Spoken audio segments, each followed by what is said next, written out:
Paulo e Estevão, pelo Espírito Emmanuel, psicografia Francisco Cândido Xavier. Primeira parte, capítulo 3, parte 2. O interlocutor fingiu não perceber o alcance filosófico daquelas palavras e asseverou: Vossa bondade, entretanto, dispensa o concurso de quaisquer elementos estranhos para a conquista de bons amigos. Eu, por exemplo, dirigia-me agora para o meu trabalho do porto, mas experimentei tanta simpatia pela vossa situação que aqui estou para quanto vos preste. Vosso nome, Irineu de Crotona, para vos servir, respondeu o interpelado, visivelmente satisfeito com o dinheiro que lhe refertava o bolso. Meu amigo, exclamou o rapaz extremamente enfraquecido, estou enfermo e não conheço esta cidade, de modo a tomar qualquer resolução. Podeis indicar-me algum albergue ou alguém que me possa prestar a caridade de um asilo? Irineu esboçou uma face de fingida piedade e respondeu: Pesa-me nada ter para colocar à disposição de vossas necessidades. E também não sei onde possa existir um abrigo adequado para receber-vos, como se faz preciso. A verdade é que, para a prática do mal, todos estão prontos, mas para fazer o bem... Depois, concentrando-se por momentos, acrescentou: agora me lembro.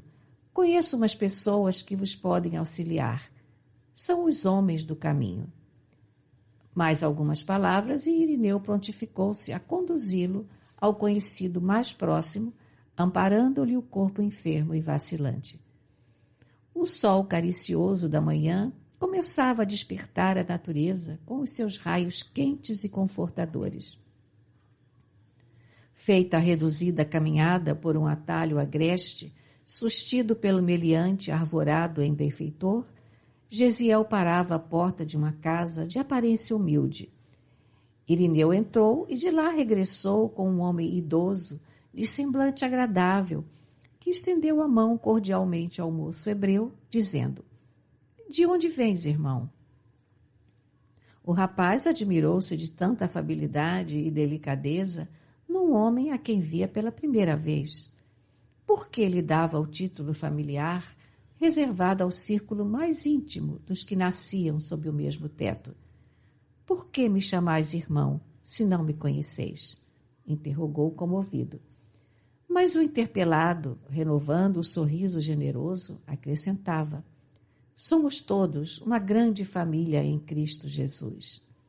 Gesiel não compreendeu quem seria aquele Jesus.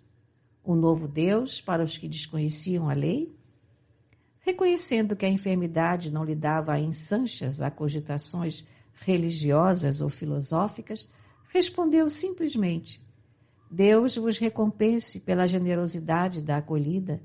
Venho de Cefalônia, tendo adoecido gravemente em viagem, e assim é que, neste estado, recorro à vossa caridade. Efraim, disse Irineu dirigindo-se ao dono da casa, nosso amigo tem febre e o seu estado geral requer cuidados. Você, que é um dos bons homens do caminho, há de acolhê-lo com o coração dedicado aos que sofrem. Efraim aproximou-se mais do jovem enfermo e observou: Não é o primeiro doente de Cefalônia que o Cristo envia à minha porta. Ainda anteontem, outro aqui surgiu com o corpo crivado de feridas de mau caráter. Aliás, conhecendo a gravidade do caso, pretendo logo à tarde levá-lo para Jerusalém. Mas é necessário ir tão longe? Perguntou Irineu com certo espanto. Somente lá temos maior número de cooperadores, esclareceu com humildade. Ouvindo o que diziam e considerando a necessidade de ausentar-se do porto em obediência às recomendações do patrício que se lhe mostrara tão amigo, restituindo-lhe a liberdade, Gesiel dirigiu-se a Efraim num apelo humilde e triste. Por quem sois? Levai-me para Jerusalém convosco, por piedade. O interpelado, evidenciando natural bondade, anuiu sem maior estranheza. Irás comigo. Abandonado por Irineu aos cuidados de Efraim, o doente recebeu carinhos de um verdadeiro amigo. Não fosse a febre e teria travado com o irmão um conhecimento mais íntimo, procurando conhecer minuciosamente os nobres princípios que o levaram a estender-lhe a mão protetora. Contudo, mal conseguiu manter-se de pensamento vigilante sobre si mesmo, a fim de elucidar as suas interrogações carinhosas, medicando-se convenientemente. Ao crepúsculo, aproveitando a frescura da noite, uma carroça cuidadosamente velada por um toldo de pano barato saía de Jope com destino a Jerusalém. Caminhando cuidadoso para não esfalfar a pobre Alimária, Efraim transportava os 2 enfermos à cidade próxima, buscando os recursos indispensáveis. Descansando aqui e ali, somente na manhã seguinte o veículo parou à porta de um casarão de grandes proporções, aliás paupérrimo em sua feição exterior. Um rapaz de semblante alegre veio atender ao recém-vindo, que o interpelou com intimidade. Urias, poderás dizer-me se Simão Pedro está? Está sim. Poderás chamá-lo em meu nome? Vou já. Acompanhado de Tiago, irmão de Levi, Simão apareceu e recebeu o visitante com efusivas demonstrações de carinho. Efraim esclareceu o motivo da sua presença. 2 desamparados do mundo requeriam auxílio urgente. Mas é quase impossível, atalhou Tiago. Estamos com 49 doentes acamados. Pedro esboçou um sorriso generoso e obtemperou.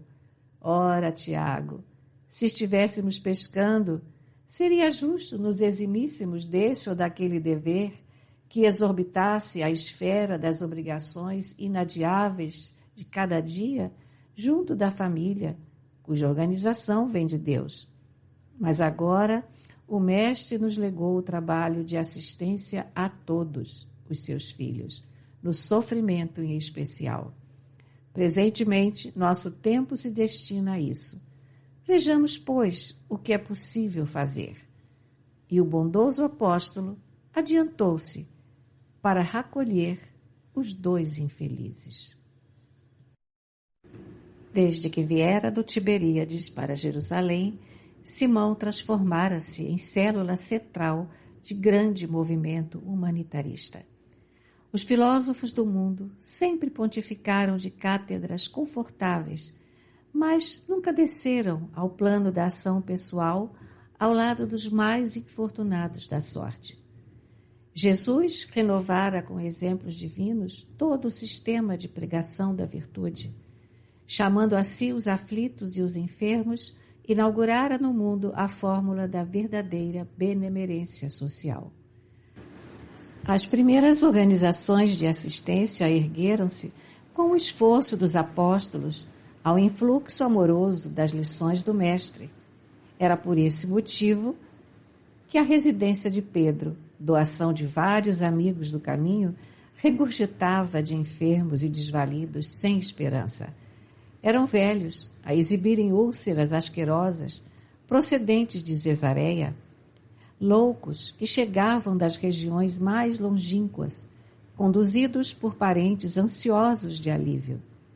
Crianças paralíticas da Idumeia, nos braços maternais, todos atraídos pela fama do profeta Nazareno, que ressuscitava os próprios mortos e sabia restituir tranquilidade aos corações mais infortunados do mundo. Natural era que nem todos se curassem, o que obrigava o velho pescador a agasalhar consigo todos os necessitados com carinho de um pai. Recolhendo-se ali com a família, era auxiliado particularmente por Tiago, filho de Alfeu, e por João. Mas, em breve, Filipe e suas filhas instalavam-se igualmente em Jerusalém, cooperando no grande esforço fraternal. Tamanho o movimento de necessitados de toda sorte que há muito Simão não mais podia entregar-se a outro mistério no concernente à pregação da boa nova no reino. A dilatação desses mistérios vinculara o antigo discípulo aos maiores núcleos do judaísmo dominante.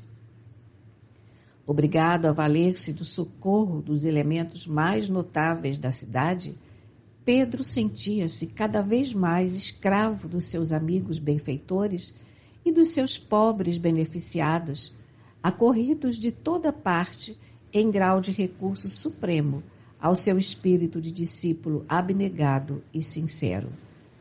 Atendendo às solicitações confiantes de Efraim, providenciou para que ambos os enfermos fossem instalados na sua casa pobre. Gesiel ocupou o leito asseado e singelo, em estado de completa inconsciência, no delírio da febre que o prostrava. Suas palavras desconexas, entretanto, revelavam tão exato conhecimento dos textos sagrados que Pedro e João se interessaram, de modo especial, por aquele jovem de faces bacilentas e tristes. Mormente Simão passava longas horas entretido em ouvi-lo, anotando-lhe os conceitos profundos, embora filhos da exaltação febril. Decorridas 2 semanas exaustivas, Gesiel melhorou, reharmonizando as próprias faculdades para melhor analisar e sentir a nova situação. Afeiçoara-se a Pedro como um filho afetuoso ao legítimo pai. Notando-lhe o carinho de leito em leito, de necessitado a necessitado, o moço hebreu experimentava deliciosa e íntima surpresa. O ex-pescador de Cafarnaum, relativamente moço ainda, era o exemplo vivo da renúncia fraterna. Tão logo convalescente, Gesiel foi transferido a ambiente mais calmo, à sombra amena de vetustas tamareiras que circundavam a velha casa. Entre ambos estabelecera-se, desde os primeiros dias, a corrente magnética das grandes atrações afetivas. Dessa manhã, as observações amáveis sucediam-se e, não obstante a justa curiosidade que lhe pairava na alma a respeito do interessante hóspede, Simão ainda não tinha logrado o ensejo de um intercâmbio de ideias mais íntimo, de maneira a sondar-lhe os pensamentos, inteirando-se dos seus sentimentos e da sua origem. Ao sopro generoso da aragem matinal, sob as árvores frondosas, o apóstolo criou ânimo e, a certa altura, depois de distrair o convalescente com alguns ditos afetuosos, buscou penetrar-lhe o mistério cuidadosamente. Amigo, disse com jovial sorriso, agora que Deus te restituiu a saúde preciosa, regozijo-me por havermos recebido tua visita em nossa casa. Nosso júbilo é sincero, pois que nos mínimos detalhes da tua permanência entre nós, revelaste a condição espiritual de filho legítimo dos lares organizados com Deus, pelo conhecimento que tens dos textos sagrados. E tanto me impressionei com as tuas referências a Isaías, quando deliravas com febre alta, que desejaria saber de que tribo descendes. Gesiel compreendeu que aquele amigo sincero, antes irmão carinhoso nas horas mais críticas da enfermidade, desejava conhecê-lo melhor, identificá-lo íntima e profundamente, com delicada argúcia psicológica. Achou justo e considerou que não devia desprezar o amparo de um coração verdadeiramente fraterno para o acendramento das próprias energias espirituais. Meu pai era filho dos arredores de Sebaste e descendia da tribo de Issacar, esclareceu antecioso. E era tão altamente dedicado ao estudo de Isaías? Estudava todo o Testamento sem preferências, talvez de ordem particular. A mim, porém, Isaías sempre me impressionou profundamente pela beleza das promessas divinas de que foi portador, anunciando-nos o Messias, sobre cuja vinda tenho meditado desde a infância. Simão Pedro esboçou um sorriso de viva satisfação e disse: Mas não sabes que o Messias já veio? Gesiel teve um brusco sobressalto na cadeira improvisada. Que dizeis? inquiriu ansioso. Nunca ouviste falar em Jesus de Nazaré? Embora recordasse vagamente as palavras ouvidas de Efraim, declarou: nunca. Pois o profeta Nazareno já nos trouxe a mensagem de Deus para todos os séculos. E Simão Pedro, olhos acesos na chama luminosa dos que se sentem felizes ao recordar um tempo venturoso, falou-lhe da exemplificação do Senhor, traçando uma perfeita biografia verbal do mestre sublime.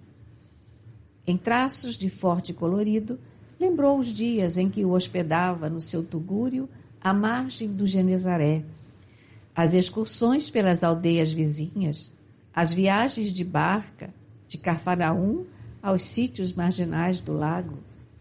Era de se viver a emoção intraduzível da voz, a alegria interior com que rememorava os feitos e prédicas junto ao lago marulhoso, acariciado pelo vento, a poesia e a suavidade dos crepúsculos vespertinos. A imaginação viva do apóstolo sabia tecer comentários judiciosos e brilhantes ao evocar um leproso curado, um cego que recuperara a vista, uma criancinha doente e prestes restabelecida. Gesiel bebia-lhe as palavras inteiramente empolgado, como se houvesse encontrado um mundo novo. A mensagem da Boa Nova penetrava-lhe o espírito desencantado, como um bálsamo suave.